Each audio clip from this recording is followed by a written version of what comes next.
Que faire des mômes? Que faire des mômes? Que faire des mômes? Que faire des mômes? Que faire des mômes? Que faire des mômes? Que faire des mômes? Que faire des mômes? Éric Couder. Bonjour à tous, bienvenue pour Que faire des mômes, votre podcast 100% famille, c'est Éric Couder. Dans l'épisode d'aujourd'hui, nous allons parler d'un récit d'aventure et d'engagement puisqu'il est question du livre jeunesse de Jean-Louis Etienne, L'enfant qui marche.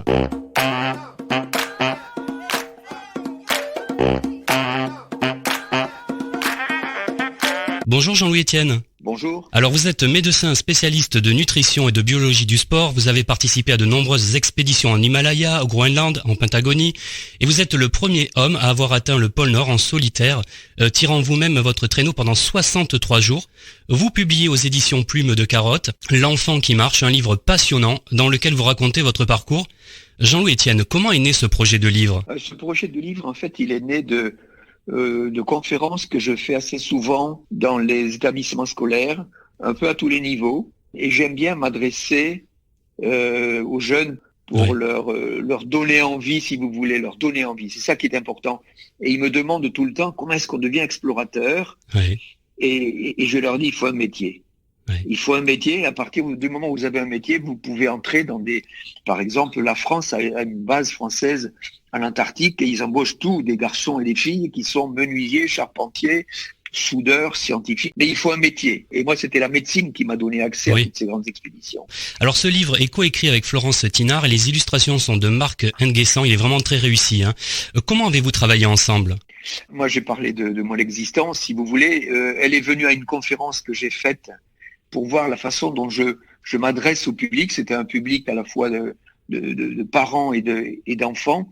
Moi, ce qui m'intéresse, c'est de trouver les termes simples qui permettent de comprendre des phénomènes complexes. J'ai parlé du climat, par exemple. J'ai parlé du changement climatique. Quand on fréquente les régions polaires, on voit que la Terre se réchauffe petit à petit. Leur expliquer simplement ces choses-là. Et moi, j'ai un parcours particulier, si vous voulez. J'ai commencé par tourneur-fraiseur au collège technique. Et donc, après, j'ai fait le bac, puis médecine, etc.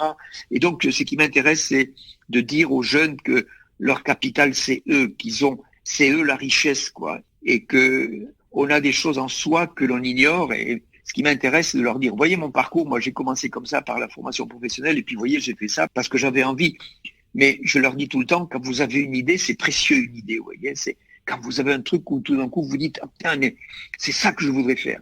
Voilà, ça c'est précieux, mais commence alors 3 choses. Il faut consacrer du temps, du travail et de la persévérance. C'est pas parce que ça vous passionne que ça vient tout seul, quoi. Bien sûr. Alors le but de ce récit, c'est d'alerter également sur les conséquences du changement climatique. On est bien d'accord, hein ? Oui, tout à fait, oui. Vous savez, le changement climatique est une réalité. On en a fait une valeur populaire, comme si c'était quelque chose qu'on devait ressentir. Pas du tout. Le changement climatique, c'est une petite fièvre chronique de la Terre. Vous voyez, c'est quelque chose que l'on perçoit à peine. Et ça vient de l'excès de gaz carbonique que l'on envoie dans l'atmosphère, qui vient de la consommation, ce qu'on appelle les énergies fossiles, le pétrole, le gaz, surtout le charbon. Vous voyez. Et donc, je leur explique bien qu'on est devenus des acteurs du changement climatique. La planète s'est réchauffée de 1 degré en un siècle. 1 degré en un siècle. On ne le perçoit pas. C'est pas une valeur populaire. On peut pas se dire, dis donc, tu trouves toi qu'il y a un réchauffement climatique? Non. C'est une température moyenne à la surface de la Terre de 1 degré en un siècle. C'est une mesure scientifique. Ce n'est pas une discussion populaire, le changement climatique. Bien sûr. Quels sont les gestes à adopter dès à présent? Si vous voulez, ce qui crée petit à petit cette montée en fièvre, en température de la planète, c'est les émissions de gaz carbonique. Et les émissions de gaz carbonique viennent de la combustion, de l'usage donc du charbon, du pétrole et du gaz. Donc tout ça, c'est l'énergie. Donc, soyez économe en énergie. L'énergie, c'est précieux. Comment est-ce qu'on peut faire dans une maison? Isoler le toit, éventuellement mettre un double vitrage sur les... voyez, limiter tous les gaspillages énergétiques.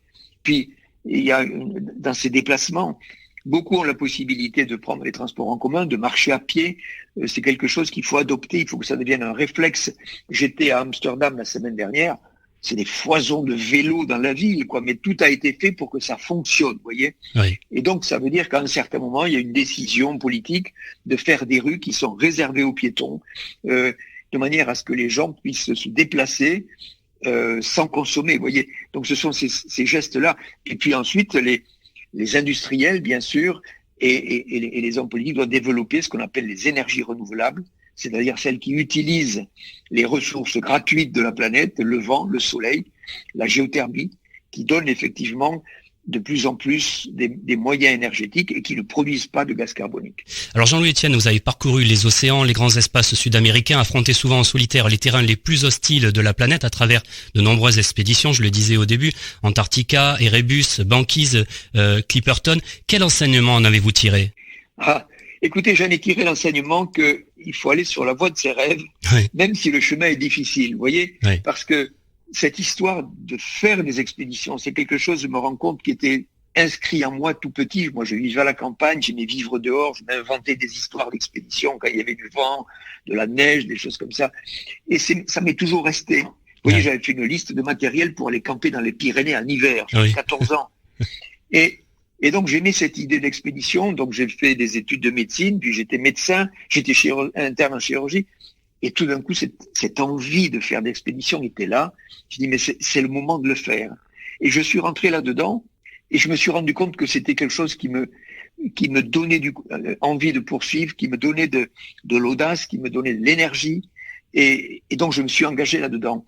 Alors, quand je parle de mes expéditions, on a le sentiment que pour moi, c'est facile parce que vous avez la passion, on me dit, donc c'est facile pour vous. Mais pas du tout. Chers auditeurs, si vous souhaitez en savoir davantage sur le livre jeunesse de Jean-Louis Etienne, L'enfant qui marche, je vous donne rendez-vous au prochain épisode. Merci pour votre fidélité. À bientôt.